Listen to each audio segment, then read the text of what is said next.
introduce our guest and we move on and we have a chat with him. Chris, is there any news from ASSAP this evening? Yeah, there's always plenty of news going on in ASSAP, so a few things to bear in mind. So, magazine, this was issue 162. It came out a year ago now.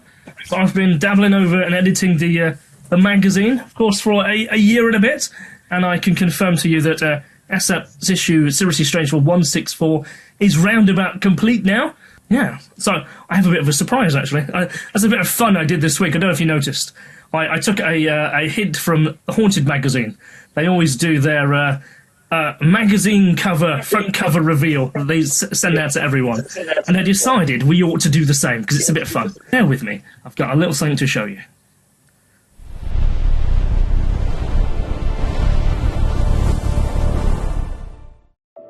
By an article by a gentleman called Simon Grace, and he is leading a study into the relation between DMT and close encounters of the fourth kind. Those appear to be the machine elves on the other side. Those who knows what they are. They appear to talk to us when we have DMT experiences.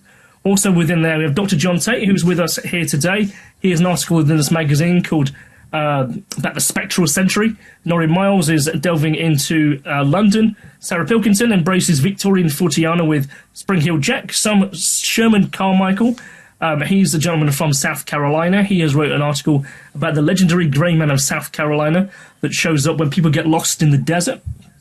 We also have Professor Rob Gandy. He's wrote an article that has perhaps been on the shelves a bit too long for us, called Damnistics: How Monstrous Might a Sea Monster Be? And that ties into an article he published in the ASSAP journal in the last edition. So this also marks a different transition as our magazine goes really into a much more science-orientated book. So it looks comparable to BBC Science Focus, Nat Geo, and 14 Times. It certainly has that kind of professional look to it, and I can't wait for it to be in your guys' hands. So, as I said, that's pretty much going to the printers just after the weekend. So, as soon as we'll keep you involved and keep you informed as the weeks roll on. Address publications@assap.ac.uk. Okay. So, who do we have with us this evening? Well, we have the wonderful William C. Grace. He's dedicated father and programme manager at a prominent car manufacturer in Sheffield in England, and he first turned to writing as a way to give back after the support that his family received during his mother's cancer battle. His debut book, The Lady in the Bay Window, shared 25 chilling true stories from his haunted Sheffield home, and he helped to raise vital funds for Cavendish Care Centre for the cancer ward, and it's so far raised just shy of £50,000. That's some feat. Well done, Will. Now, with the release of his highly anticipated second book in the series, William continues his extraordinary account of more than 20 years of inexplainable activity, eerie sightings, and unsettling encounters with the same house. He welcomes readers to join him on his journey into the paranormal and value through every message, thought, and reflection shared in his response in his work. So, welcome this evening to ASSAP, Will. Would you like to tell people, those who don't know about Lady in the Bay Window, a little bit of an understanding what it is? Yeah, of course I can. Thanks, Caroline. And nice to meet you all. I'm sure some of you will have been around. We've just been looking back at the dates as to when I did a talk with you guys last, and it was it May 24, Christian, I think it was. Yeah. Yeah, so it's quite a while back, but I'm back again to have a chat with you. So for those of you who haven't read the books, or if you're looking into the books, in essence, the first book, as Caroline just mentioned, I started writing, crikey, it's over 5 years ago now, when my mom had a very rare form of breast cancer. She was really struggling, and I felt pretty helpless. For any of you in the room who've had family members or friends with cancer, you feel pretty helpless, and there's not a great deal you can do to help that person, apart from be there and be present. And I kind of thought to myself, there must be something else I can do. So I started doing a few sponsored dog walks, which were great. I raised just under £3,000 for Cancer Research UK. And then I had a bit of a nasty fall and had to have a knee operation.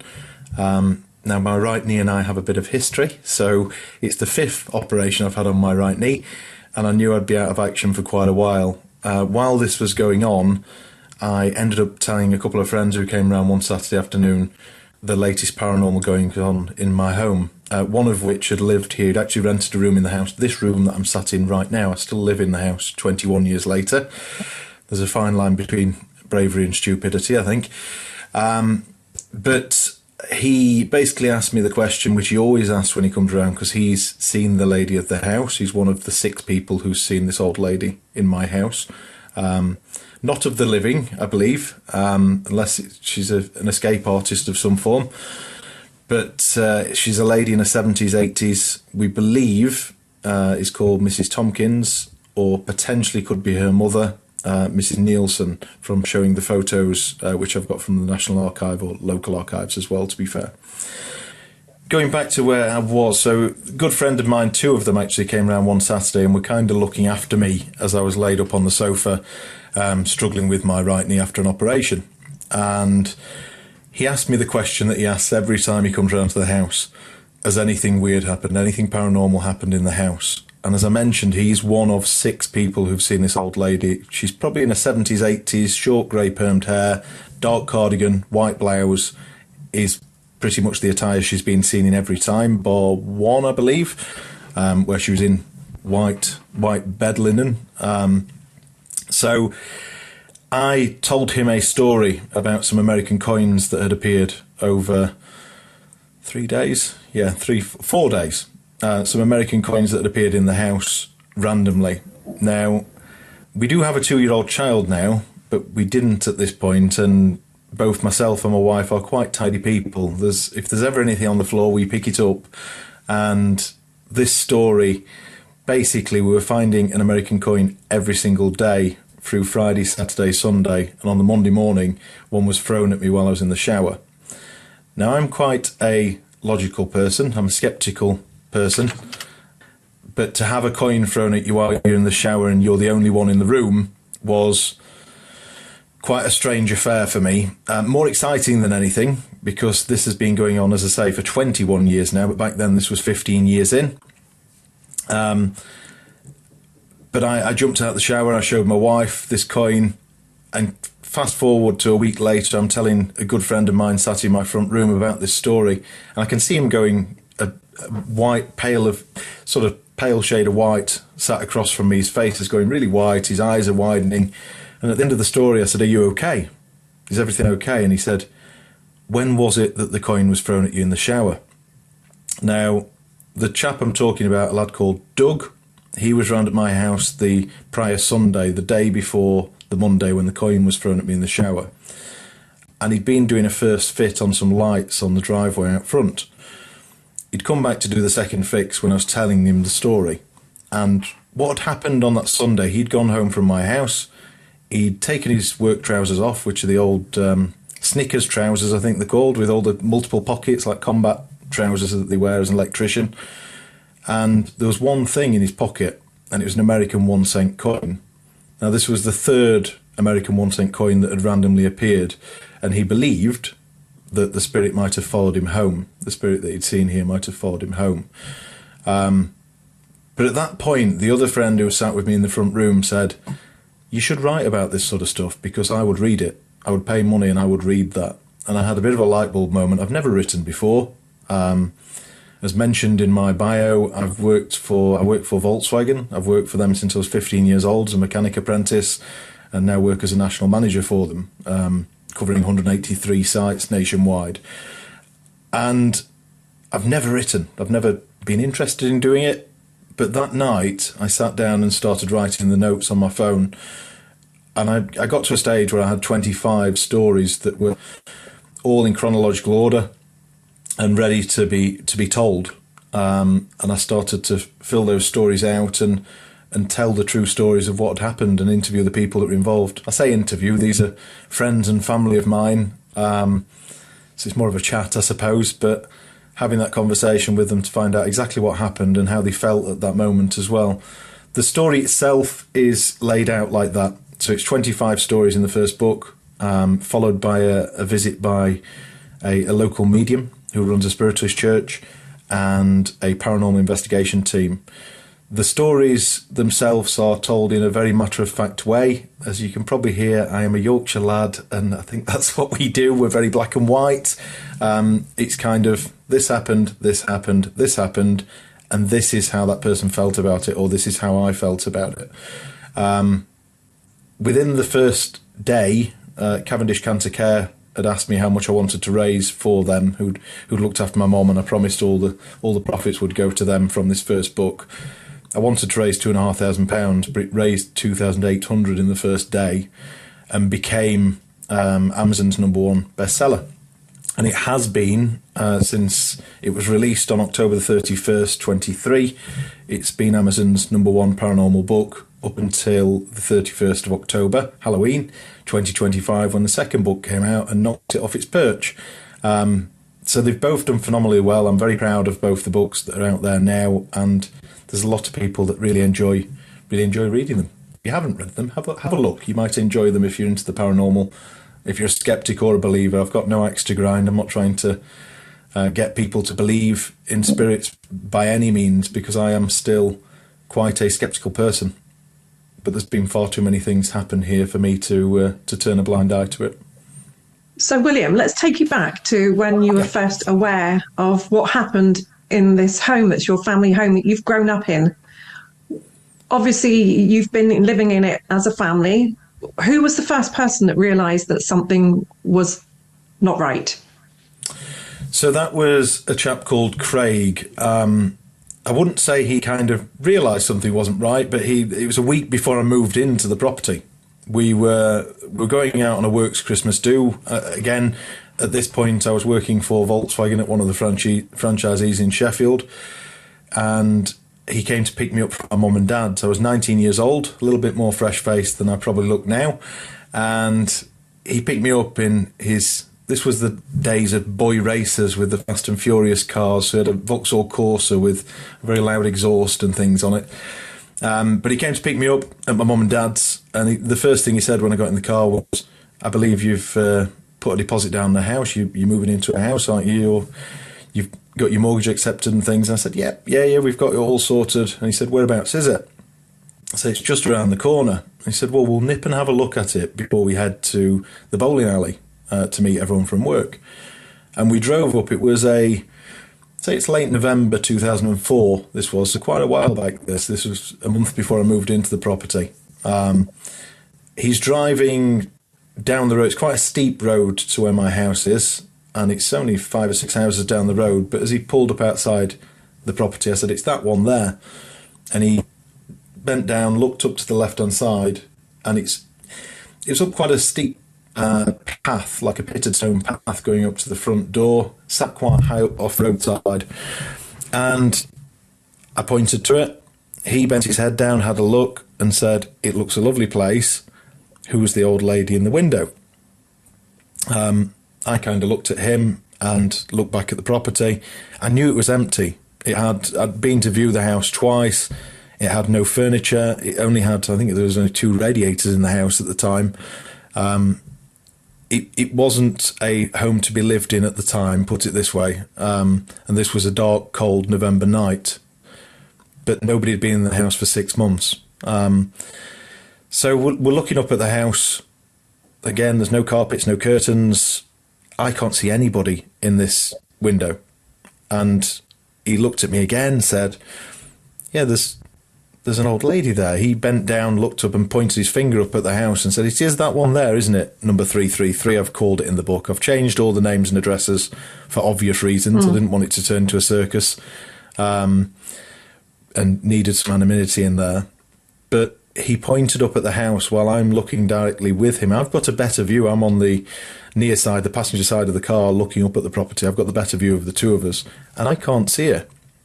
And at this point, at 19 years old, I am a fully fledged skeptic. Nothing ever paranormal has happened to me. I've got no reason to believe in ghost schools, spirits, anything of the like. But we drove off. He drove off down the road, and I couldn't let it lie at the time. So I turned around and said, "Go on then, tell me." I thought he was winding me up. I thought he was having a practical joke with me. So I just said, "Come on then, tell me what this old lady looked like." And he said, "Probably in the 70s, 80s, short grey permed hair, dark cardigan, white blouse, and a piercing stare. Like she didn't want us sat outside the house. She didn't want us sat outside her house. I didn't question him any more about it because I genuinely thought he was trying to wind me up at the time. Until the first day that I got the keys and moved in, and there was the second sighting on the first day that I moved into the house. Oh, so it's a good kind of, you know, repetitiveness. It's not just like a year in between all of the visitations. Yeah, there's no... A strange thing for me, why I still write down all the paranormal experiences, apart from the fact I actually quite like writing about them now, is I'm trying to find a rhyme or reason or some sort of logic to the dates as to when things happen. It tends to not happen for 2 or 3 months, and then we have something that we call the week of madness, where we'll start to get little bits happen, and throughout the week it sort of gets a little bit worse or better, however you want to look at it. And towards the end it sort of crescendos with something quite a lot larger than what happened at the beginning of the week. So yeah, we've had some strange instances here: voices, poltergeist activity, sightings of the lady, shadow figures and shadows under doors, footsteps, door handles being turned when nobody's there to put any pressure on them. Yeah, some strange things. As somebody who lives in a house that has unexplained activity, I've been here, crikey, well over 10 years now, I think it is. And like you, I have reported everything, every single incident, up until about 2 months ago, and I stopped. Part of the experiment is I wanted to know if I stopped writing it down and acknowledging it was happening, would it make it less? So this is part of my experiment.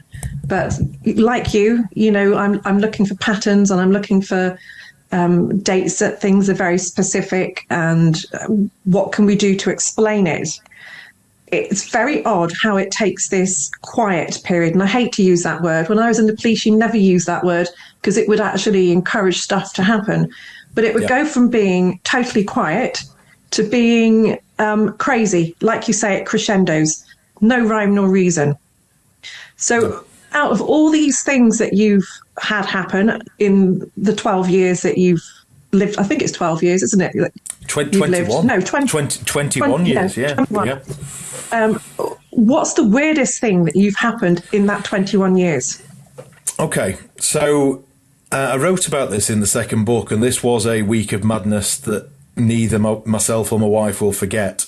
Now, if you can imagine, because I've lived here 21 years, I've lived through the stages of my early 20s, late teens, early 20s, through my 30s, and I've just turned 40. It's now a family home. It used to be very different to that. I used to rent the rooms out to family and friends, hence the reason there's so many people that have witnessed things in the house, because it was always a busy house.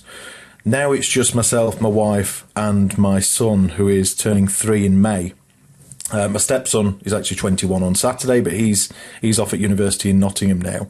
And I managed to protect him from, I say protect, in the fact of a mental protect, i.e.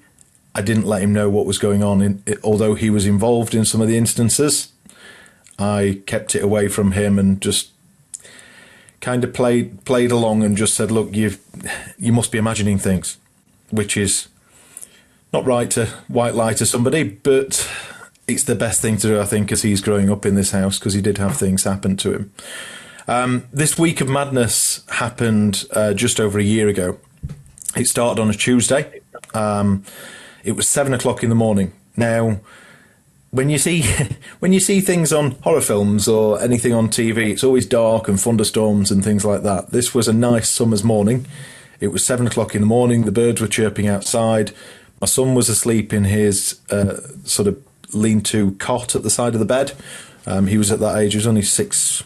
How old will he have been at the time? 6 to 9 months old. So, yeah, it's maybe 2 years ago now. But he's just at the side of the bed, and my wife's asleep next to me as I wake up at 7 o'clock. But I woke up because I could hear the sound of a quite distinct sound of a xylophone. Now, I laid in bed. I thought to myself, it might be a podcast. I do listen to podcasts. As I go to bed at night, I might have left my phone on. There might be a podcast running. I checked that. There was nothing on there. I checked my work phone to see there was nothing on there. That was actually switched off. And I got up out of bed, trying not to wake my wife or my son, and walked round the end of the bed. Now, as I started to walk round the other end of the bed and got towards my wife's phone on the bedside table on her side, which is in the bay window where the lady's been seen 3 times now, I realised the sound wasn't coming from there. It was coming from my side of the bed. So I turned around, walked back to the fitted wardrobes we've got in there, and I grabbed the handles, 2 big, large metal handles on the wardrobe doors, grabbed the handles and I put my ear to the gap in the door. I could clearly hear a xylophone playing what sounded at the time like quite a playful child's melody. But if you think in that sort of context of, why is this happening in my wardrobe when I know that there's only clothes in there, it's actually quite creepy. But I pulled the doors open, and as I pulled the doors open, it stopped completely, suddenly just stopped. There was no noise coming from there.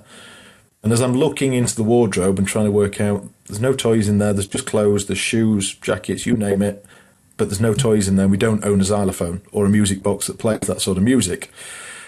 There was a cough in my left ear.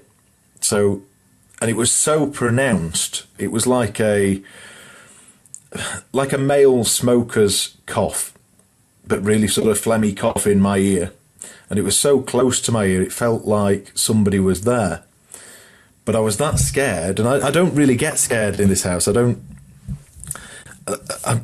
mentioned off mic before we started this call, I tend to run toward things. My wife runs away from them in the house. I want to know. I'm intrigued by it. But this froze me. I've only ever been at that stage where you are scared stiff, where you cannot move. I've only ever been in that position twice in this house, and that was one of them. I genuinely thought if I turn my head to the left, I'm still stood holding the wardrobe doors, but I thought if I turn my head to the left, there's going to be somebody stood next to me. And it was bright. It was a nice summer's morning. It wasn't a creepy, eerie atmosphere at all in any way, shape or form, but I found myself stuttering to call my wife's name, to wake her up, to kind of say, help. I don't know what's just happened. Please tell me you've just heard what's just happened. And that was the first day of a week of things that started happening that were very strange. The second day, on the Wednesday, my wife, at 7 o'clock in the morning, pretty much to the minute, I think it's about 2 minutes past 7, my wife woke me. And she woke me by shaking me by the shoulders and said, there's a noise at the end of the bed, there's a growling at the end of the bed. And I could see the fear in her face as she was saying it, and she said, please get out of bed and go and check what's at the end of the bed. Now, for those of you who've not read the book, I do have 2 dogs. I have 2 very manly dogs. I've got a Pomapoo and a Cavapoo, both of which sleep in their cosy quarters, we call it, in the kitchen at the end of the extension at the end of the house. It sounds like it's a big house. It's not. It's a 3-bed semi-detached with an extension downstairs, but the dogs are at the far end of the extension. So if they barked in the middle of the night while they are in their cage, if you like, built-in cage, we'd hear sort of the whiny bit of the bark, but you're that far away in the house, you wouldn't hear a growl. There's no possible way you'd hear a growl. But my wife was insistent that she'd heard a growl 3 times, and it wasn't our dogs. It felt like something fierce. It felt like something like a wolf's growl. But she made me get up out of bed. I went round the end of the bed. I checked. There was a clean pile of clothes ready to be put away, but other than that, there was nothing at the end of the bed. That was the Wednesday. Thursday morning, pretty much the same time in the morning, just gone 7 o'clock, I was awoken again by the xylophone. And this time, I could hear it was coming from the landing, which is sort of as I'm laid in bed like this, it's to my right-hand side. The door is just behind me to the right, and I can hear it coming from the landing at the top of the stairs. Again, it's quite a bright morning, and it was a similar sort of melody that was playing on the Tuesday. I grabbed my wife very quietly, just woke her and said, "Can you hear that?" Just whispered to her, "Can you hear that?" And she said, I can hear it. It's coming from the hallway. I said, "Yep, it is." And I sort of crept out of bed. I wanted to know what was behind that door. And I opened the door handle as quickly as I could, and it stopped. There's nothing there. That was the Thursday. When I say it's a week of madness, it literally is a week of madness. The Friday, similar sort of thing in the morning, 8 o'clock, we managed to get a bit more of a lie-in from the 7 o'clock Rude Awakenings. But 8 o'clock in the morning, we've got up out of bed. I've gone to go and change my son's nappy in his nursery, which is the room behind our room. My wife had gone downstairs to get him a bottle of milk and grab us both a cup of tea. Now, I heard the normal, it was very quiet. My son was very quiet as I was changing his nappy. And I could hear the normal noise of her walking down the stairs, walking through the house. It's tiled downstairs, so she was sort of padding herself along the tiles into the kitchen. I could hear her rinsing the bottles out. And then I just heard footsteps like running up the stairs, running across downstairs, running up the stairs. And she burst through the door into the nursery and said, "You have to go downstairs." She was really freaking out and said, "There's somebody in the kitchen. They've just been playing a xylophone next to me." And said, "You've got to come downstairs." I did go downstairs, and the tap was still on. The bottle was in the sink. The kettle was on. There was nobody there. Everything was locked. All the windows were locked. The door was locked at the back. There was nobody in the house. But she was adamant there was somebody stood at the other side of the kitchen island playing a melody on a xylophone like we'd heard a couple of days before. And that I could go on with that week, but we did get a break on the Saturday, which was quite nice.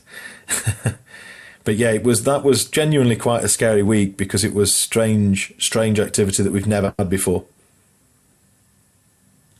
Thank you for giving us quite an emotive account. You could see that it still affects you with the memory today. Does. Yeah, it genuinely does. So, it was a scary week. So, William, let's take you back. So, your friend has told you, looking outside, that he can see this lady, and he's described her in a really clear way that you understand exactly what it is that he's seen. You've now moved in, and within the first day, you said that activity happened. When was your first recollection, this is who he has seen? Because that's the description that he told you. It was that night. So as I mentioned before, I was 19 years old. I've got the keys to my first house. I had a fiancée at the time.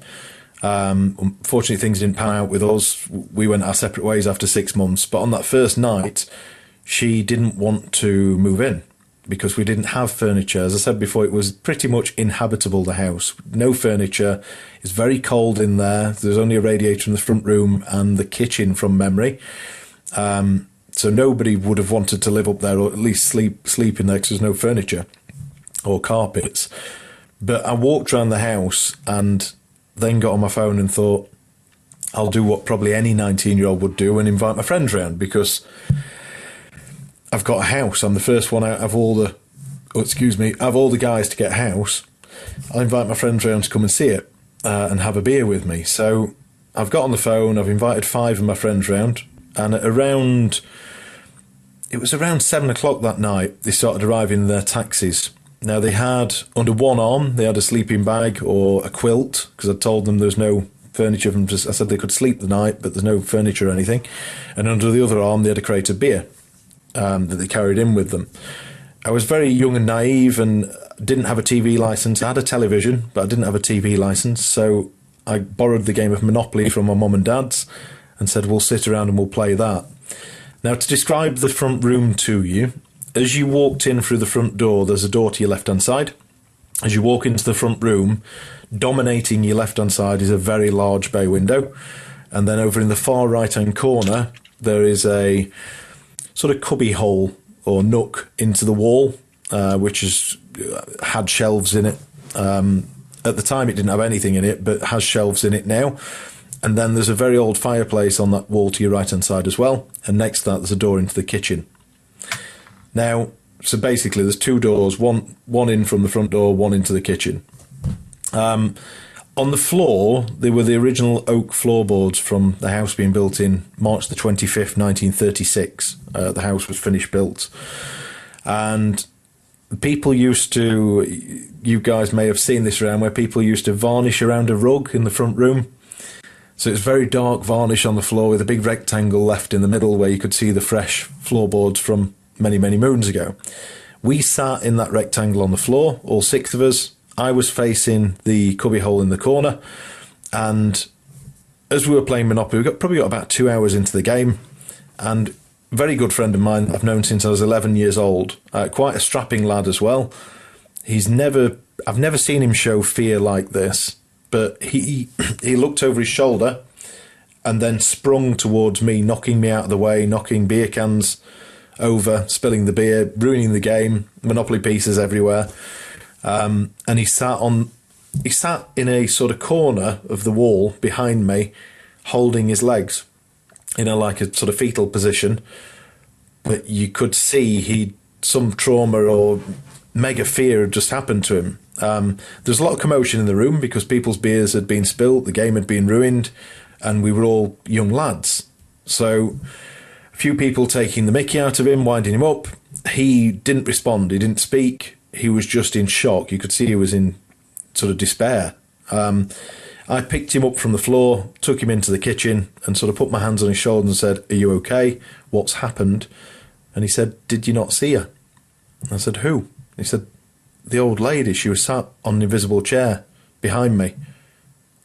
And when he said it, I still didn't put two and two together until he said these words. He said, I asked him what she looked like, and he said, she was probably in her 80s, she had grey hair, she had a dark cardigan, a white blouse, she had a long black skirt on, but she had a real piercing stare. And when he said the words piercing stare, that's when it clocked with me. I don't think at the time I still believed it, because I hadn't seen her. I was facing the direction that he saw her in.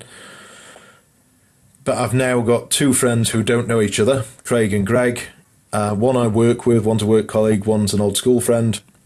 They don't know each other. They can't collaborate the stories outside of me. They know me. And yeah, that was a strange moment. So when was the time that you saw her first after that first day of moving in? Personally have never seen her. I've been here 21 years. There are 6 different people. There's 7 different sightings. All the 6 people didn't know each other at the time, all of which knew me. What's going to be quite interesting is I'm going into your world. I'm starting a podcast, filming a podcast on Monday. I'm a big fan of Uncanny, and we're going to try and do something similar where, first of all, we're going to interview people that things have happened to in my home. So friends and family, because if you've read the books, you've seen me tell their stories, and they are 100% true from their words.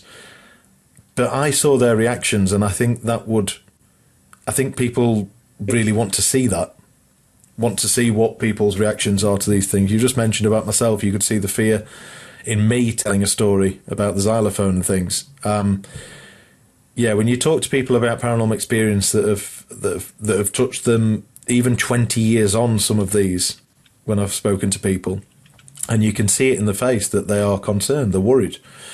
So, yeah, that'll be starting soon, and we'll be interviewing them, and then we're going to go and interview people about their paranormal experiences outside of my home. Brilliant. Bit uncanny, but not on that scale. During me asking my questions, I could see Chris typing furiously. So rather than wait till the very end, my co-host, come on in and ask your questions to William.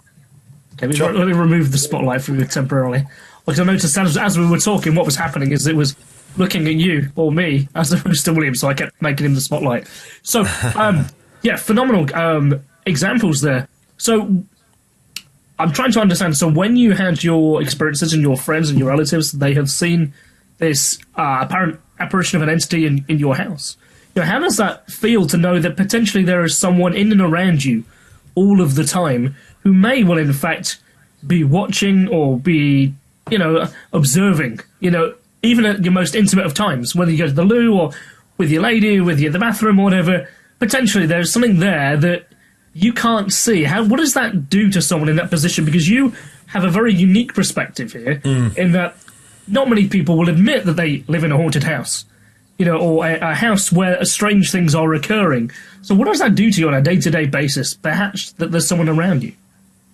Yeah, Christian, I nearly didn't admit this either. I nearly didn't, even when the book was finished, I nearly didn't bring it out because I work in a really professional role, and I didn't want everybody to know you might sound a little bit nuts talking about living in a haunted home. But I'm glad I did now, because the paranormal community is a very passionate community, although it's quite a niche. I've met some fantastic people along the way over the last 2 years. It's brilliant. But living in a haunted home on a daily basis, as I said before, it doesn't happen all the time. The strange thing is we're doing this call now. We had a week of madness that I think's ended now. We had the last thing that happened was on the 24th, so 2 days ago. And the strange thing was, I was sat on the sofa. My wife, it's an L-shaped sofa. I'm sat on one side of the sofa. My wife is sat on the other side, and my son's running around in between us. And we've had this before where we've seen a shadow under the door to the bottom of the stairs. That's happened many a time, multiple witnesses, and we've tried to recreate it. And the only way you can recreate it is by standing behind that door. And I was literally just taking a sip of my water when out the corner of my eye, I saw the shadow, and I turned my head and I saw it move off under the doorway. I didn't say anything to my wife because she doesn't like it. I'm not, it doesn't massively bother me. Yes, there are times I have been scared. But I didn't say anything to my wife. About half an hour later, bear in mind the last time we saw the shadow was a few years ago.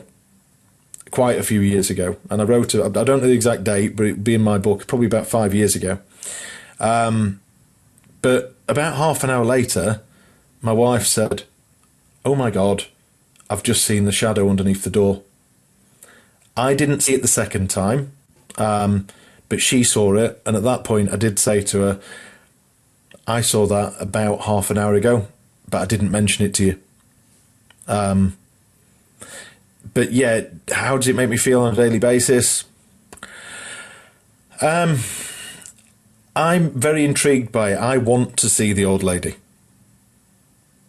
That might sound absolutely nuts, but I genuinely do. I don't know what I would do if I did see the old lady. I think the main concern for me is that I've got a 2-year-old now, nearly 3. If anything ever happened untoward to him, or I'd be out of the house like a shot. But for anything to happen to me, I think I'd still be here. It's been my family home for 21 years now. So I'm curious as to what stage in your life and once the book was a success, and of course the second book then was making its creation. At what point were you approached about turning it into what it's now become? That is a very successful stage production. I mean, how did that happen? I don't know. The whole thing's surreal. Genuinely. We had the 2 local playwrights from Barnsley who contacted me via Facebook. This was actually during COVID, and one of them was very poorly. But he's a stand-up comedian, one of them, and the other chap is a local playwright. They've written about 6 plays together through the years, and done very well out of it. But they loved the book. This was the first book, and that's what the stage show. It's a live theatrical stage show we've got 15 cast members. There's 20 people in the crew and cast together. But over the past 9 months, the tickets went on sale, and the first show sold out in 3 days. The theatre in Sheffield, the Sheffield Drama Studio, phoned me to say, "Can we do more nights? Because we very rarely sell the theatre out, but we've never sold it out in 3 days, 9 months before a production." But all 6 of the first nights have sold out. And when I said to you about how passionate the paranormal community is, there were people there, and this was brilliant. We do a Q&A after the live theatrical show. There's a little interval in the middle, and then we do a Q&A for about 45 minutes with myself and all the cast and crew. Which is a bit of fun, but obviously people ask questions like you guys are asking me now about stuff in the house as well, which is quite nice to get that across. There were people that had said to me backstage and in the Q&A that they have never been to a theatre before. They followed paranormal things. They look on YouTube at paranormal. They follow things on Facebook. And it was lovely to hear that there were people getting up and coming to the theatre to watch our show, which the cast and crew have worked so hard at. And it's, touch wood, has not had one negative review. Everything's been fantastic about it. So, yeah, it's doing really well. I'm curious, do you have a stunt double? Is someone playing you on stage? Or are you playing you? The strange thing, 100% I'm not. No, definitely not. The chap, I'm 6'4". The chap who's playing me is about 5'2".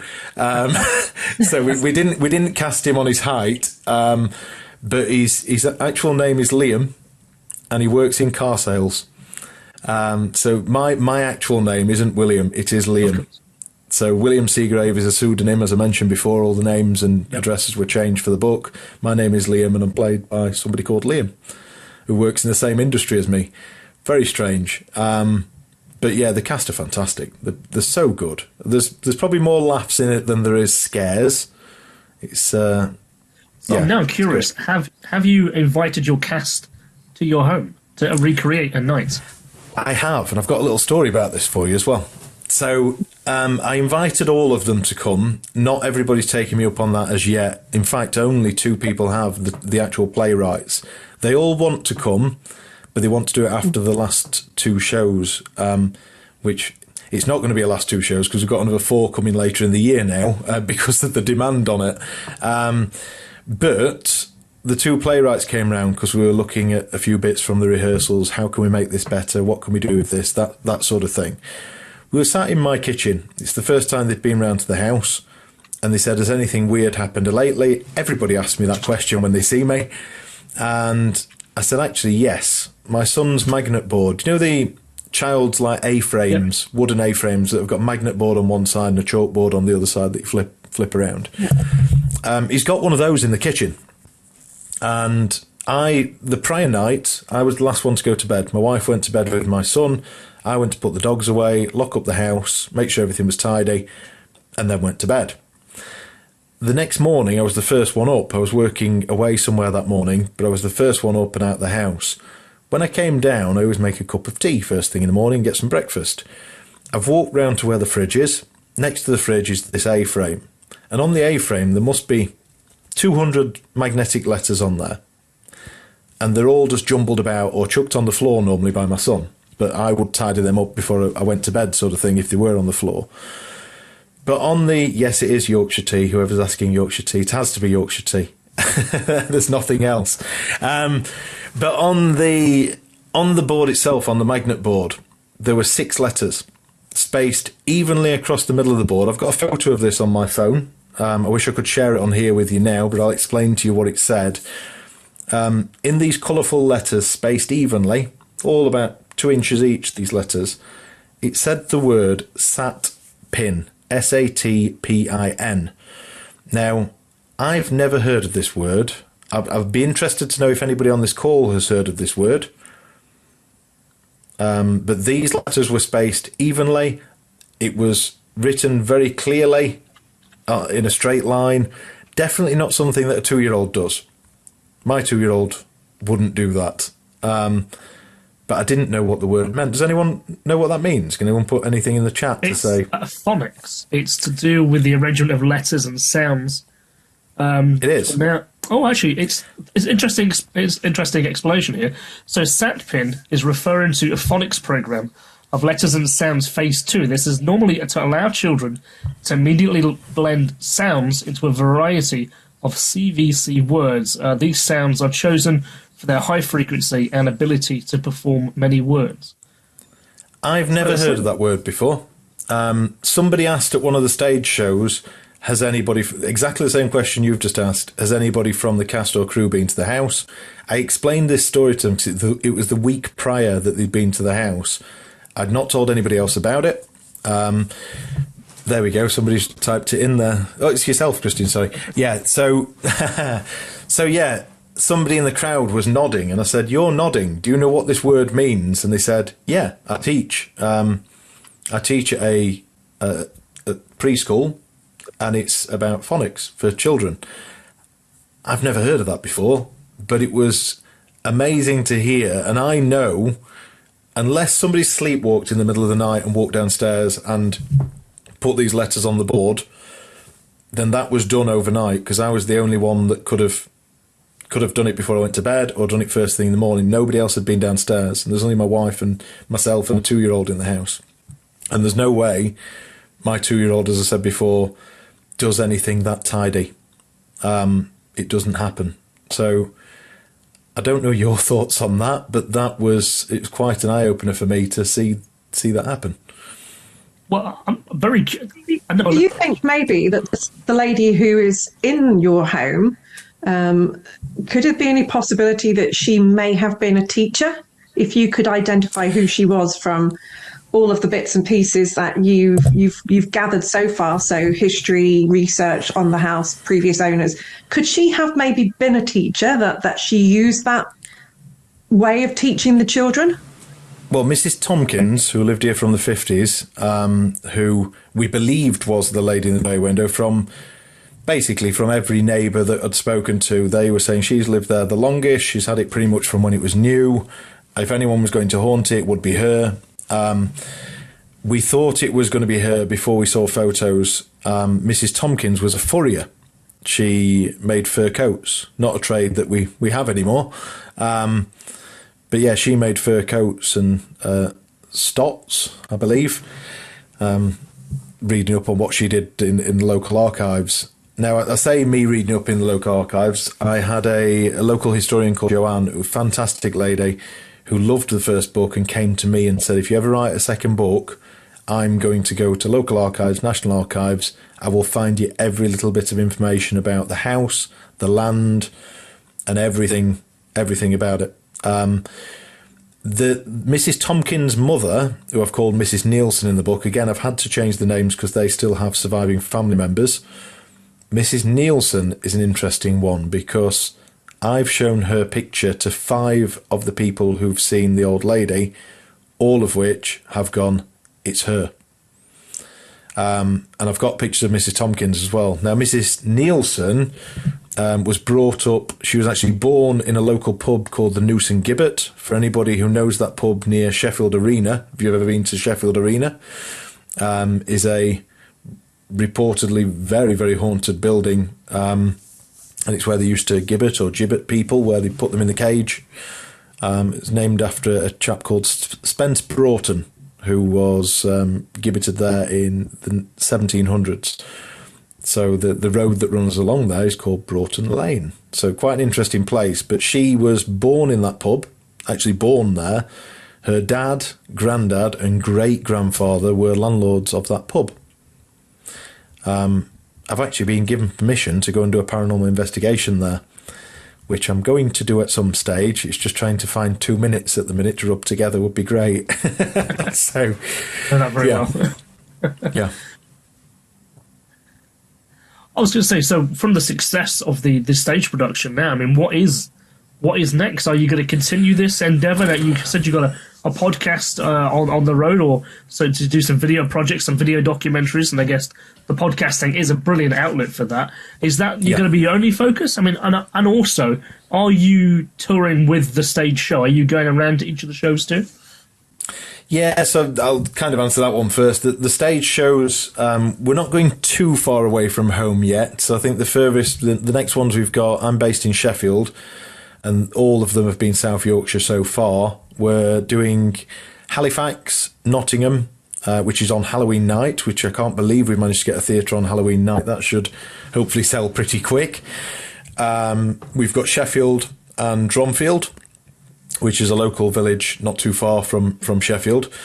And I have to go with the stage show because they do a Q&A at each one of them. So every time they do a night, I've kind of got to be there to do this sort of stuff and answer questions up on stage. Although the cast and crew do get asked questions, it tends to be aimed at me, as you'd have thought, in the Q&A.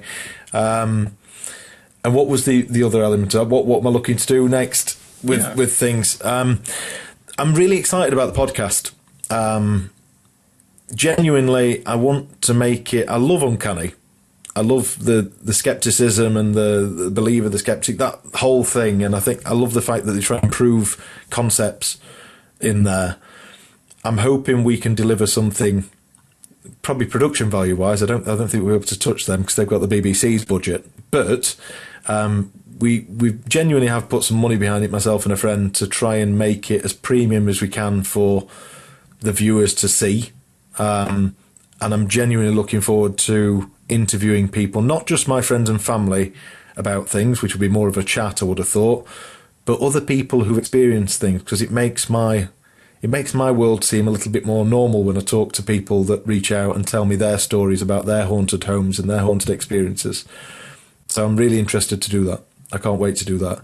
And there is a couple of irons in the fire about documentaries and film side of things. So we've got some film directors coming to the stage show to have a chat with myself, the cast, the crew, to go down that route, which I've had a few offers in the past, which it blows my mind, all this sort of stuff. I find the whole thing that I'm sat here talking to you guys very surreal. But yeah, we've had Hollywood in touch about the first book, about them buying the TV rights and film rights and things. Just before the writers' strikes hit, I had 3 meetings with Blumhouse, who own the Halloween franchise and Paranormal Activity and all that sort of stuff. I'd love something like that to happen with it. I think that'd be fantastic. I don't want it to be over-dramatised, because that's not how I've written it. It's very matter of fact. And I'm kind of worried that if it did go to somebody like that, I would lose a lot of control with the fact that it would be over-dramatised, and I don't want that. I think the real fear about this is the fact that it happens in a normal house. And I'm a normal person, as far as I know. I'm a normal person. It's a normal house, but it's not. We've got things that happen here that other people don't. Curious. I mean, are you aware of other people who have lived or live in a house that has poltergeist experiences? I mean, are you aware of like Keith Linder and so on? I am now. Take me back 5 years ago when I first started writing the first book. No. I'd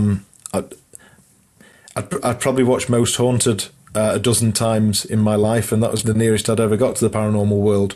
But now I've done loads of research into stuff, and I'm trying to fathom more things out about my home. And but also, like you've just mentioned, a lot of people send me private messages about their haunted homes and about their experiences.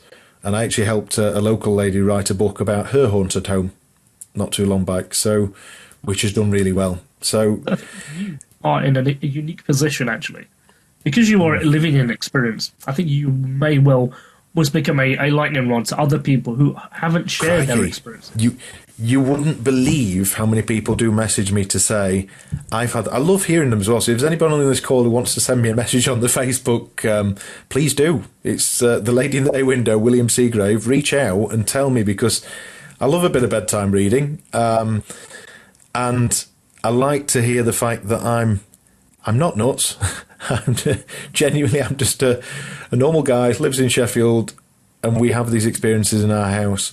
And I know there are a lot of others out there. We're talking hundreds of people. I've got about 30 people lined up that I want to chat to on a podcast, which could take me 2 or 3 years to interview that many people on a podcast, but I'll get through it.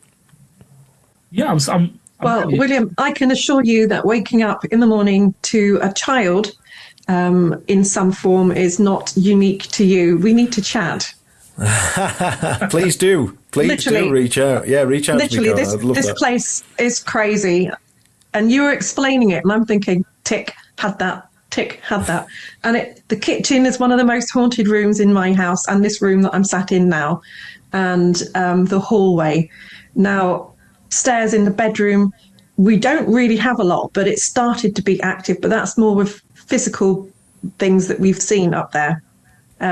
We've seen a little boy, a woman, and also what looked like a shape of a dog running across the floor. We both saw. So we hear a man cough, a real chesty cough. Yep. We hear a woman crying, all the kind of thing that you've mentioned. things getting thrown. Crazy, isn't it? So I know, and we're normal-ish people. I mean, my husband is a psychotherapist that assesses whether people are in crisis or not. So, wow. You know, I know we're very grounded, very, very grounded, and it does make you question everything. You literally gaslight yourself, and you say, "No, I didn't actually experience that." I mean, it goes in waves. Do you find it's waves? So knocking might be something for 6 months, and then it will move on. And then we've got spoons being dropped in the kitchen, and we've actually caught on camera a spoon flipping over in the bowl behind us. But I don't actually share any of the footage because people will go, "Oh, you can see the wire." There are no wires. I belong to an association. I've had it myself. I've had debunkers online have reached out to me. Well, basically, they haven't reached out. They've done videos about some of the footage that we've captured, especially one with an arm on a baby monitor that doesn't belong to me or my wife. We've tried to recreate it, and it's not our arm. That was yours. I didn't know. I got sent that to analyse. Yeah. Professionally, I was sent that. Well, I hope you came to the same conclusion that that footage is literally taken from my baby monitor on an iPhone, and when you press record on your iPhone, I've just recorded the screen from the baby monitor. So there's nothing. There was a debunker that said that I'd CGI'd it. Now, if I could do CGI like that, I'd be working in Hollywood. I don't know how to do CGI. I'm rubbish at video editing. I've got somebody else coming to do the podcast video edit for me because I'm not very good at it. But I actually sent the raw footage to this debunker that had been speaking about it on YouTube, saying this is faked. And I'm sat there saying, it's not. I know it's not. So I sent him the raw footage with the raw file from the date it was, with the Facebook post that I put on that day, within minutes of the footage. So unless I could create a CGI arm within 2 minutes or something ridiculous, which I don't know how to do now, by the way, if I could do that, then I would be a mastermind at CGI, I would have thought. See, I took off two clips from my camera, and I lean forward now and I move my arm and it sets the camera off in the kitchen. So I took 2 recordings off of my camera, and it's so clever, William. It knows where is in camera shot and where isn't. Yep. So if you're stood somewhere, one of the latest things it does is it drops the spoon into the spent coffee pod bowl that you have. It drops it. So I then took that video and sent it to the executive of ASSAP, to my colleagues. And I said, have a look at this and tell me what you find and what you hear. And they said, which bit do you mean? Anyway, the sound professional listened to it and he said, okay, when you had the first spoon drop, it gave me no resonance, nothing, no waves came off, no frequency resonance. It was like it was square walls kind of thing, soundproof. And then when I went up and checked by dropping the spoon into the bowl to see if I could recreate exactly the same sound, he said that had wave patterns. So as it hit walls, it bounced back and echoes, everything like that. Yeah. He said, what did you do to create no wave pattern and it to be, dull? And I said, listen, you've got the raw footage, pal. Go and have a look at the metadata. He said, how did you do that? Yeah, well, this I said, guy... I haven't done anything. Yeah, this guy just went on YouTube again. Never came back to me with a. I think people go out there to get likes, don't they? That's the thing. And he never came back to me with an explanation to anything. He just basically went back on YouTube and said the guy's doubled down. He sent me the original footage, and I was like, yeah, I've sent it you to analyse it properly. If you want to analyse it, because I know that it's true. There's nothing faked. Anything about it is faked. I'm not that sort of person, and you've got the raw footage now. You can prove that, but he didn't. He just went back online and said, "Yeah, it's CGI." so when the spoon got dropped in the bowl, obviously it was off screen, and I'm sat there saying, "What's the point of you doing stuff in this house? If you want to give me proof, why do it out of shot so that I can't show anybody to look?" Not long after that, we had a Chinese put the trays down in the kitchen. Only mine was on the work surface. I went back out into the lounge, and I heard nothing at that time, so there was no movement. Came back in, and I'm stood at the kitchen tidying up from having the evening meal, but the plate was still behind me, and you can see the spoon in the bowl go and flip over when you go back and look. And it's like, okay, I asked for it and I got it. But, you know, please, can you do some washing up as well? And leave the winning lottery numbers on the table. There's a pen and there's a piece of paper, you know, leave the winning lottery numbers. But Will, like you, there's no way that I would ever share anything of my private home online. No way. Loads of people have said, can you not just set up live cameras in the house? I'm like, I need privacy. It's my home. I've got CCTV outside the house and we've captured some stuff on that, but I will not have 24/7 cameras rolling in my house. I've got them rolling 24/7, but now we've lost our dog, we're missing a lot of the footage because it was movement sensor. Yeah. And it's not picking up just the sound alone. So I need to upgrade my my system that I've got at some point and change it for sound and that. But you don't notice the cameras after a while. And we've picked up a lot. We've caught a lot. Well, we've got loads of it. When I've only ever had 3 investigations done at the house. And during each one of those, there's been something strange happen, which has been quite cool, a bit different. So, yeah. Be interesting when we do the podcast to see if we capture anything. We have 4 cameras set up. So when we're doing that, if we capture anything on there, that will be very interesting. Brilliant. I suppose also, do you have, like, I thought about you, do you have, like, on your mobile phone, for instance, do you have shortcuts on the front of your phone, like, for instantly camera, sound record, video record, thermal, just ready to go at any time, any one moment? Just the camera. It's an iPhone 16 Pro, so you can just press the side button. You've got the camera straight away. But yeah, just the camera itself. Just like, you know, the shadow under the door. I think I've seen the shadow under the door. Literally was a shadow. If you can imagine a shadow being stood there, somebody being stood behind a door, and then them walking off briskly as if they're going up the stairs. We've seen this before, and we've actually heard the footsteps, and then we've heard it try a door handle upstairs and walk into the bathroom with multiple witnesses in the house. So it's not the first time it's happened, but that one, when I saw it 2 days ago, I just saw it walk off as if it was going upstairs. My wife then, like I say, half an hour later, exactly the same thing. And she didn't know that I'd seen it, which was the strange thing for me. It actually made the hairs stand up. When she said it, it made the hairs stand up on my arm because I'd kept it to myself. I'd actually noticed it down on my phone, very silently sat on the sofa, noted down the time and date. And so, yeah, crazy. All right, so we shall read some of these questions that are in here then, because there is quite a few. I was going to suggest the same. And I really think that, as everyone's here, we should definitely do this now. So Darren Spector says, how often do the paranormal events occurring in the property, and have you captured any good data, like video footage and photos, exactly what we're talking about right now? Load. If you head over to Facebook, I've got a Facebook, Instagram, and now TikTok. I get down with the kids on there. So, I've got a TikTok account as well. You can find all the video footage on there. Please feel free to go and have a look, drop me some comments on it. Let me know your thoughts. I'm interested in hearing other people's thoughts on this stuff. So, any correlation in the rise of activity and lunar cycles? Of course, the 28-day lunar cycle, apparently. No. I had psychic medium Deborah Davis came round to the house, and she looked through all of that sort of stuff for me. And my local historian did a bit of digging into that sort of stuff with lunar cycles. I know nothing about it, if I'm being honest, but no, there isn't. As far as we're concerned at the minute, there's no rhyme or reason to it. It could go a month and nothing happen, and then you get a week. It could go 3 months. But it tends not to go more than 3 or 4 months. It's kind of...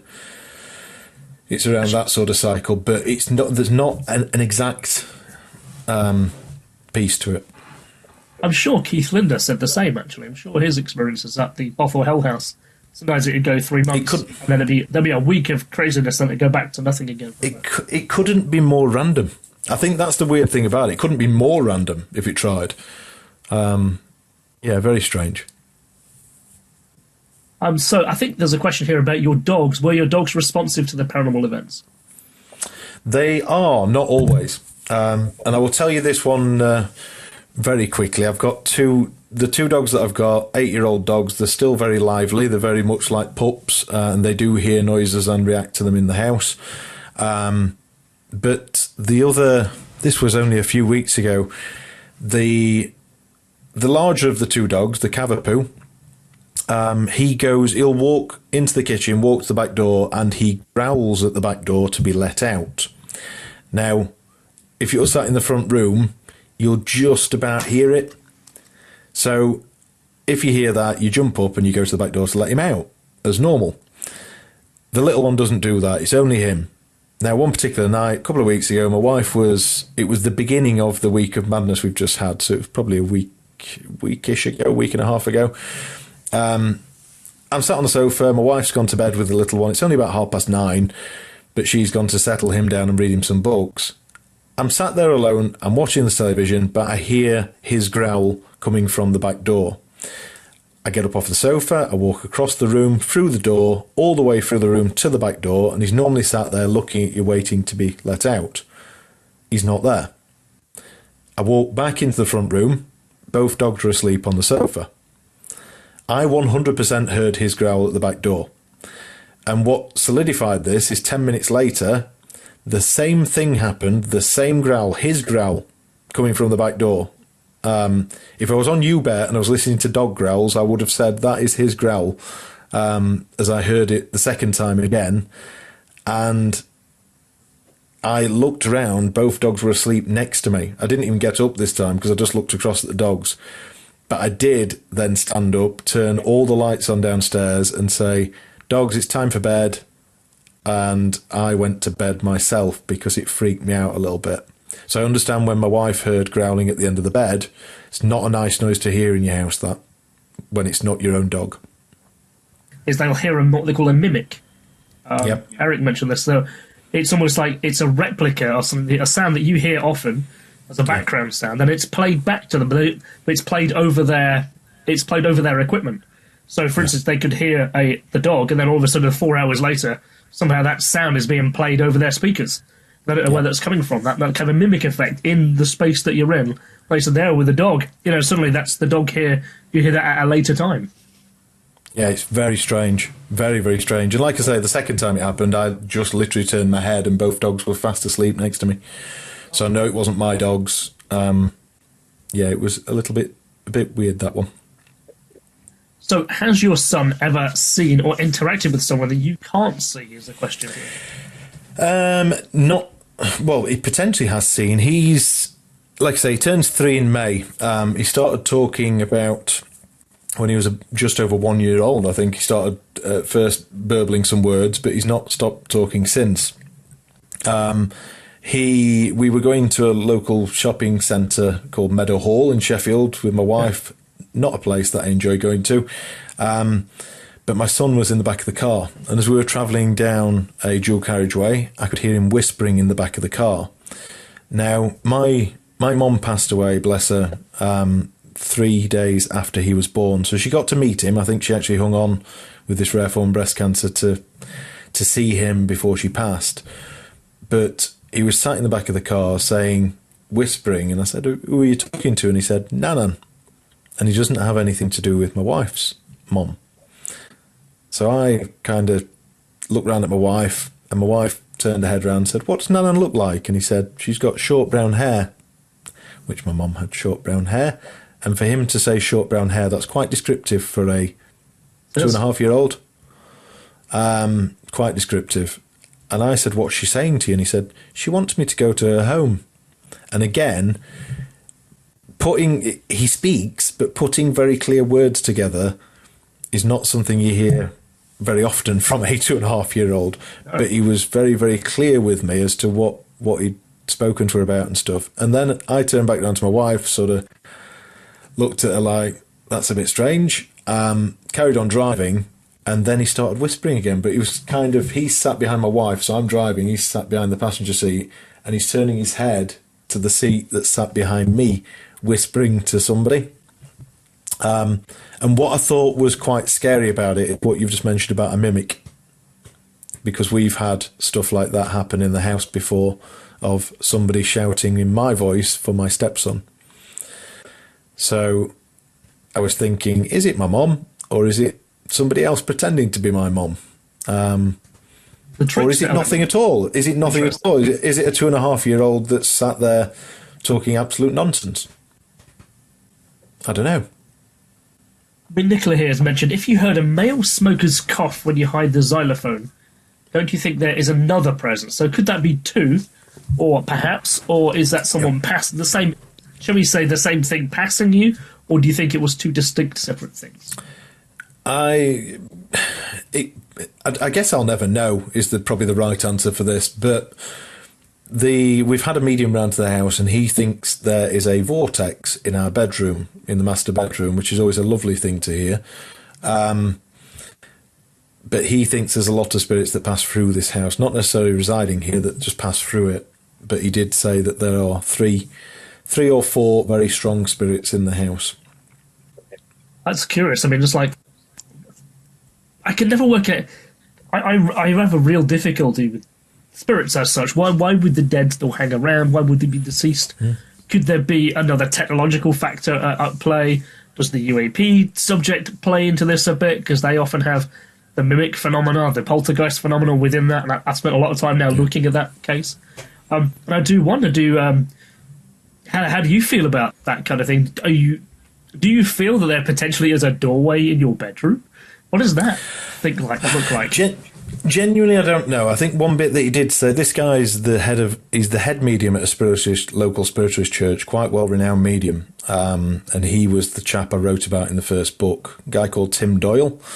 He actually came to one of the stage shows the other week. Really nice guy. But he said things to me in this house when he first got here. I didn't give him my name. I didn't give him the address. I gave him the first 3 digits of the postcode and said, phone me when you get here, because I'm sceptical. I didn't want him to be able to look anything up on his phone, sat outside my house or at home before he got here. So I said, phone me on this number. My name's Mr. G. And when you get near the property, I will guide you in by phone, but I want to see you get out the car on your phone to me, so you can't do anything. You can't look anything up, because I want this to be an honest review of what's going on in the house. He came into the house, and the first half an hour he spent telling me some home truths about things that he really shouldn't have known of. And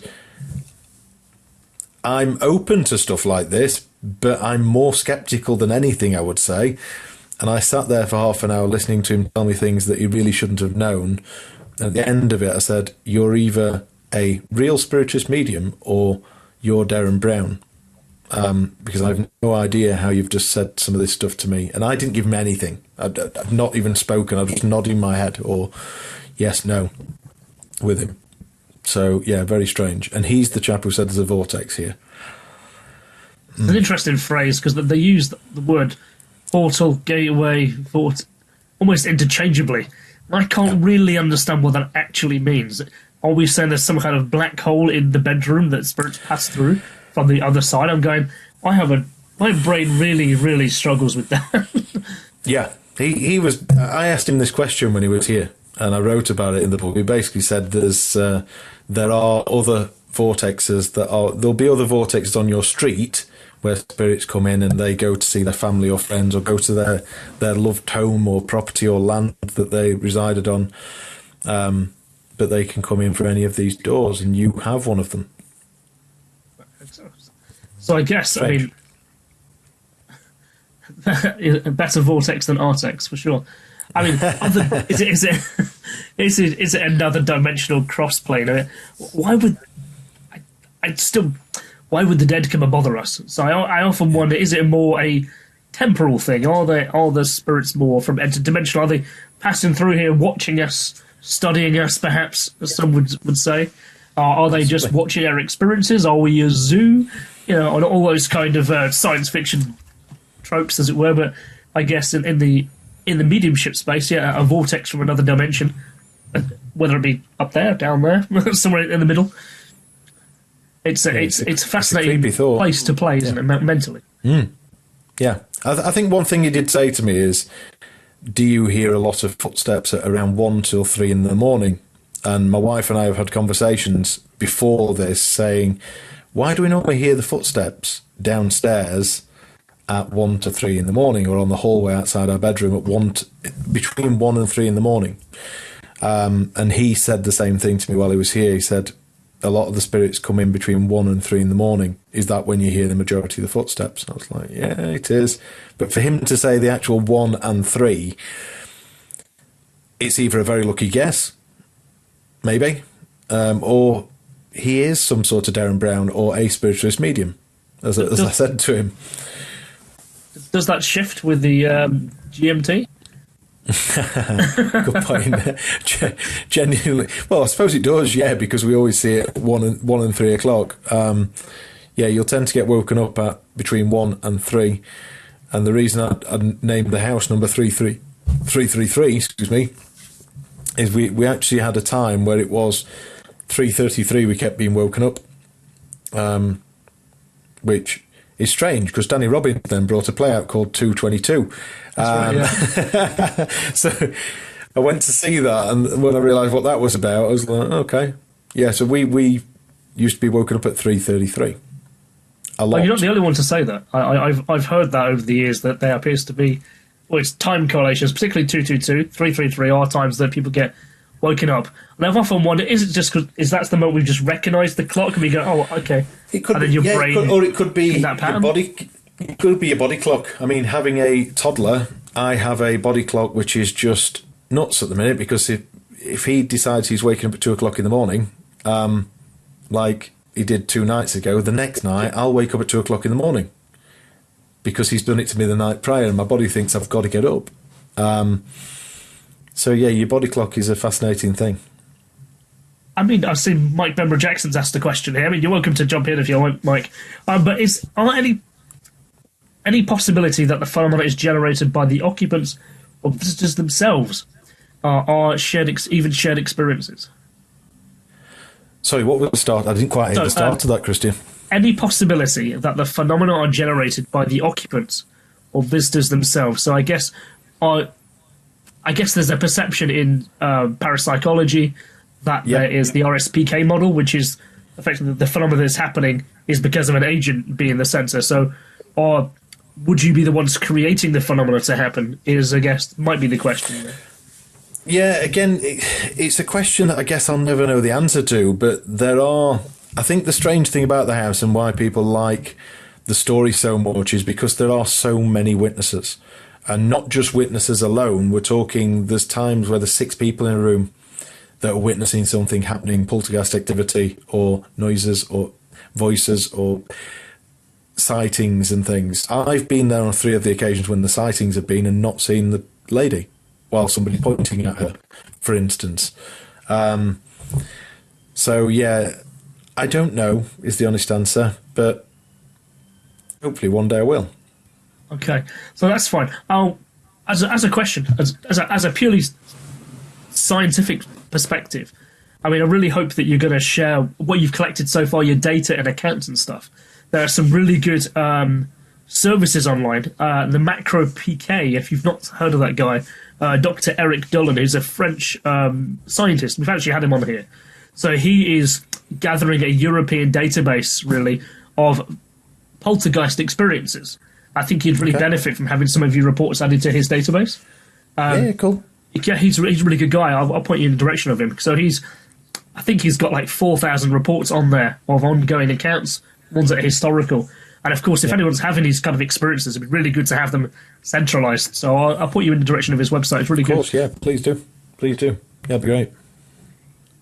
Caroline, there is a question for you here, actually. Caroline, would the wave effects be due to the build-up of expenditure of energy? I can see you've actually replied to that now. Well, the fact is, I don't really have an expenditure of energy. I'm kind of lacking with that at the moment as it is.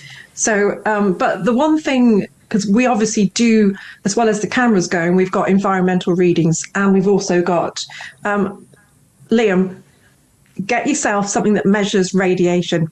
Yes. Because in our experiments, this is what we're finding, radiation peaks. And I don't know if Andy Guy's on here. He's invented bits of kit. when we are calling out and we do experiments here, which is a regular basis, it's an ongoing thing, radiation stops. That background radiation completely stops. Like someone puts a Faraday cage over the top of the house. But at the same time, you get a massive, huge fluctuation peak of air pressure. Okay, interesting. So have a look. You can buy, I mean, I'll message you privately. A barometric pressure would be... These are, you can buy them online. They're called Govee, and they constantly monitor. You just put a battery in and they feed to something on your phone. Anytime that there's an activity, I go and look in the phone, expand it so that you get down to the minute and you can see that there's normally an air pressure fluctuation. One in the hallway, one in here. So yeah, looking at the environmentals does help. But for energy, I don't measure that per se, but we do background. We do background radiation. We've got air pressure, temperature, and humidity that we look at. Well, literally at the minute, I'm just taking days, dates, and temperature. Is the three things I know, and obviously exactly what's happened on that day with description of exactly what's happened, what the weather's like outside, that sort of stuff. So, yeah. The barometric pressure is an interesting one, because I guess if the pressure changes, it shows that there has either been added pressure to the room or something that's taken the pressure away from the room. Yeah. When we're talking about the phrases like portal, vortex, whatever that might be, cold spots, I mean, is that something that's opened interdimensionally that's somehow now the pressure is trying to equalise? Yeah, it's a good point. It's very bizarre. If we've got something that's quite a large activity, like a bang or something gets thrown, you even feel the air pressure change in your ear where you kind of go, oh, and you've got to pop it. It is a huge spike, huge. And we are working in conjunction with Texas University with a guy called Jim Horan, who works on writing the papers and looking at their articles over in the SPR. So we're actually being studying, if that makes sense. But we've got the right people here to look at this stuff. But these are the areas that I can help to pinpoint. I mean, it's not expensive stuff, these Govees. You can buy them in a double pack for 23 quid, and there's two of them in it. It'd be interesting to have them on while we're doing the podcast and stuff as well, while we've got cameras on it. Yeah, Dave wants to jump in. So. Yeah. Sorry, guys. I was just sitting here speaking about energy and things like that. We're talking about the energy, like air pressures and things. But what about any sort of build-up in emotional energy? Any sort of familial tensions or anything going on like that at the time of any experiences could be feeding into? It's a very good point. Not that I'm aware of, if I'm being honest, Dave. Good question, but not that I'm aware of. No. You're making me think now, but no, I don't think so. But I'll certainly look at that going forward. Yeah, I mean, it's often been a sort of thing that's been long associated with poltergeist cases. Obviously, things like the famous ones like Enfield. Trauma. Trauma, things going wrong. I'm not going to say going wrong in the house. Obviously, it's a very negative perspective to have. But just things changing, generally change your emotions, and that can have an effect on just how people feel, which can then feed back into the local environment and have a big effect. So. Yeah. Okay. No, I'll look into that, Dave. So appreciate the question. Thank you. Nice one. Thanks very much. But if anyone else wants to jump in, feel free. I mean, we have an open forum, so if you want to jump in, just... I'm just intrigued to ask. I mean, I've got a couple of questions, but I'll leave the other one because somebody else might want to know that. But the main question is, you said that this medium told you that there might be some kind of vortex or something up and down the street. Now, have you asked your next door neighbours if they experience anything? Yeah, I have. Now, there is a property I live... There is a reason I ask this. I can't tell you the exact number, but let's say I live at number 333 and this person lives at number 337, that has, since I've found out writing the second book, has had quite a lot of paranormal activity in that house, poltergeist activity. And that is, four doors away from me. So my correlation to you is that we moved in here. I told my next door neighbour that there's odd stuff happening. She said, oh, we get odd stuff in our dining room, and I hear a man coughing, and I smell smoke, and I hear a dog bark like you do. And it's like, okay, so she's now part of our team and has been for the last 8 years. Trained her up. She's ASSAP trained. I told her, don't tell me any more of your ongoings. Put them in a log. So she's put them in a log. And then at the end of the year, we sit there and we go, right, January the 1st, what did you have? Let's start January the 1st. She says, yes, activity all the way through to January the 7th, then nothing for a week. And I go, January the 7th for a week, nothing after that, nothing before that. And it seems to be that when I'm having activity here, she doesn't. Okay. And when she's having activity, I don't. That's interesting, yeah. That is interesting. Okay. Bizarre. And it's very much a correlation. So a male coughing, still that chesty emphysema smoker kind of thing, cigarette smoke, dog barking, whistling, and things being moved, thrown around as well. So it's very similar. But like you, I think if you have poltergeist activity, I've never been to a case to investigate of poltergeist activity that's not multi-layered. There always feels like there's more going on, that it's not just the poltergeist activity, that there's something else that's going on as well. Yeah, well, I don't think some of the poltergeist activity can't be a dainty old lady. And one of the shadow figures that I've seen, the shadow figure, the tall shadow figure, and it's taller than me, and I'm 6'4", and I couldn't make the same shadow as what this shadow thing was making on the wall. Where it did, I tried to recreate it straight after what had happened, and I couldn't make the same height as whatever this shadow was, but I could see facial features, full torso, walking as if it was going to walk into the front room on the kitchen wall. I saw that as plain as day. So yeah, I do think there's more than one spirit here. We know there's the old lady here because there's been so many sightings and so many people have described her exactly the same. But I believe that, and this sounds a bit strange as well, but I think the footsteps sound like a heavy-footed man. How can you tell it's men's footsteps? I don't know. But it just sounds like a big bloke with boots on to me. Which I know sounds strange. It could be a big lady with boots on, but that's what the sound sounds like. Well, it's 2026, you know, we have to be politically correct. Could be a lady with thick, heavy boots on. Could be. But I do believe there's a man and a woman here, and the cough is a male cough as well. Interesting. I've often wondered about when people say there are different kinds of spirits in the same location. Do you think there's any kind of interaction? Do you think they even notice each other, if that's even possible? Well, apparently so. And when we had Deborah Davis did some interesting pieces here. She put a CCTV. This is Deborah Davis, the medium. Put a CCTV camera app in the front room, and then went out into the back garden to talk to it. And apparently, she does this with haunted dolls. Now, I've never seen this done before. I've seen people do it with mobile phones, where you phone a mobile phone in a location. You're outside the location, see what you get. Obviously, you get a bit of feedback. I get that. But there were voices as if they were talking to each other in the, is it radio signal or internet? I don't know what it is, from a CCTV app.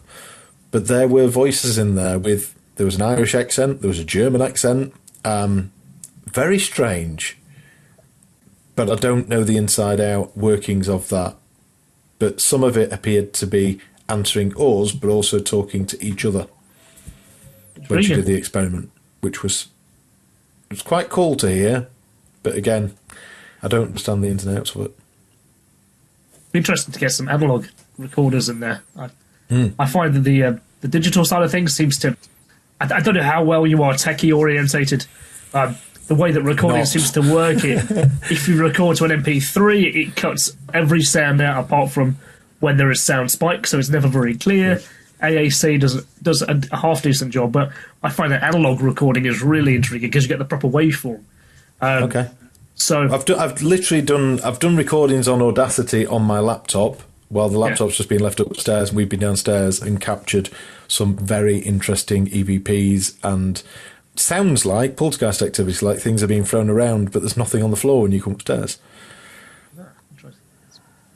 I was talking to a gentleman the other day. He says he'd always hear a crash in his kitchen, and he'd go to the kitchen to find out what the crash was, and nothing's moved around. Nothing there. That happened to us on Christmas Day. Exactly the same thing. A large crash as well. What we discovered what it was, it's the cutlery in his drawer, his cutlery drawer. So we came to the bit of an assumption. We took it out.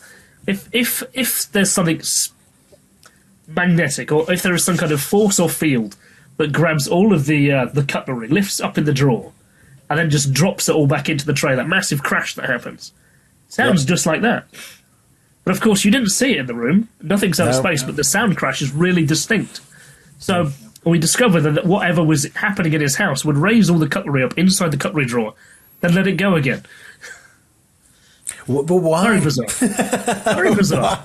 Why are they doing stuff like that? If they want your attention, it's so strange. And or is it to pull? The other things that I've caught on camera is my keys in the hallway. Now, if you come in from the front door or the back door, you come in on the same corridor from both sides of the house. And there is, next to the grandfather clock, a little cupboard that you put your shoes in, and it's got a horse's head statue. It's not sinister. I'm not a mafia. It's a picture. Well, it's a statue. It's carved and it's made out of clay, and it's all glazed, and it looks like my late horse. And her ears are down, and her nostrils are all kind of, but I call it the horse's head, and it's of my late horse. Now, next to her is the set of keys, and I always put my keys there when I come in. Now, when my dog was alive, he moved in the corridor, and it caught his moving. And then he stood up for some reason. He looked down the corridor, and he's just stood there. And he's growling and barking for about 5 minutes. And then all of a sudden, the keys just flip. And there's no movement. There's nobody near them. He's down the corridor towards the back of the house by the back door. And the camera's set off because he's moved. But the keys have flipped. Again, that's metal. And then next to it, you've got... Sorry, Caroline. Yeah, you've got the grandfather clock next to it, and the winder throws itself off. It's metal. The key situation, I wrote about exactly the same thing happening in my front door, in front of a friend of mine who was full skeptic, or was until he came to my house that night and watched some keys do a full 360 in the door. When it was like that. They literally done that. You can see them. Yeah. And they hadn't been touched for all day. They've been in exactly the same place when I came in. He couldn't wait to get to work the next day and tell everybody about my haunted house. But before that, he was one of the ones saying, it's a load of rubbish, don't believe you. So it only takes one thing like that for somebody to see with their own eyes to really turn somebody into a believer in it. So it does seem that there are a lot of similarities between high-end hauntings of the activity that's occurred. So, yeah, it's very interesting. Cool. Also, Caroline, you've got a couple of requests of information here. Just want to repeat perhaps what you said earlier. Alex and Dave both asked about the equipment that you're using. Do you want to just make a quick, perhaps just share some detail on there to them? Yeah, so it's called Govee, Govee. Oh, hang on, wrong way. Govee. I will put it in the group. It's a Facebook post, so you can see it. So you could probably find other makes that's out there as well. My cameras, the ones I've got at the moment are Ring doorbell cams, indoor ones, but I will need to change those because they need to be upgraded. But yes, we've got an AEG test for the radiation. I think that's the ones that go all the time. So I really quite fancy getting myself a little gamma ray detector. I'm quite intrigued about that. Yeah. It's Andy Guy just turns up and he just says, right, I've got another bit of kit for you. And he leaves it and then disappears because he's now part of our A team and he designs all our kit. But that came via Kev Kerr. So if Kev's listening, thanks, Kev. Yeah, it's an AEG tester. So I'm guessing background radiation. So, Caroline, who do we have next week as our guest? So next week we have the wonderful Richard Felix, and we're having a panel. So we've got a few people that's going to be coming in and having a chat with Richard. So if you have any questions that you want to ask, please have them at hand. Pop them into the questions at the end of the evening. They'll be asked out by the panel members. So yeah, looking forward to having the wonderful Richard on next week. I'm assuming but for us here in ASSAP, William Seagrave, who's also known as Liam, thank you very, very much for coming and talking to us. It's been incredible. I've learned so much from you this evening, and having another book out, where can they get it from? How can they get in contact with you? If you want to get in contact with me, Facebook is probably the best place, but I've got an Instagram account and a Twitter account. It's just The Lady in the Bay Window, William Seagrave. If you want to buy either of the books, the quickest place is Amazon. If you go to Amazon, there is paperback, hardback, Kindle, Kindle Unlimited, and audiobooks available in both book. So 5 different formats in each book, which is crazy. And then there's the theatre shows and the podcast. If you want to follow Beyond the Bay Window on YouTube, please do. We will be filming the first episode on Monday. If you like that sort of stuff, we're going to make it as premium as we can for the people, for the viewer, because I love that sort of stuff as well. So we'll try and make it as best as we can for the people who want to watch it. As a question, the audiobook, did you record it yourself? I did. Excellent. Yeah, I did both of them. To be fair, I realised how much of a task I'd taken on with the first one when people kept messaging me saying, when's it coming out? And I was like, it takes a lot longer than you think doing this. I'm not a techie, but the second one, I did all the vocal for it. I actually got a mate of mine who was going to be helping me with the with the podcast. I got him to help out with the editing and stuff, because that's the hard bit. Yeah. Reading a book is not that hard, especially when you've written it and it's your stories of your house and your life. But yeah, the editing's the hard bit for me. What I always find is the authors when they read their own book that's kind of documentary based, you can hear the emphasis in the right place, and it 100%. Sounds right, as opposed to an author who's reading it. When you are the writer, you can hear a different cadence in the voice when it's important. I think it really brings it to life as well when you listen to I listen to a lot of autobiographies and stuff like that, and which are read by the writer themselves, and I love stuff like that. So yeah, I had to do it myself.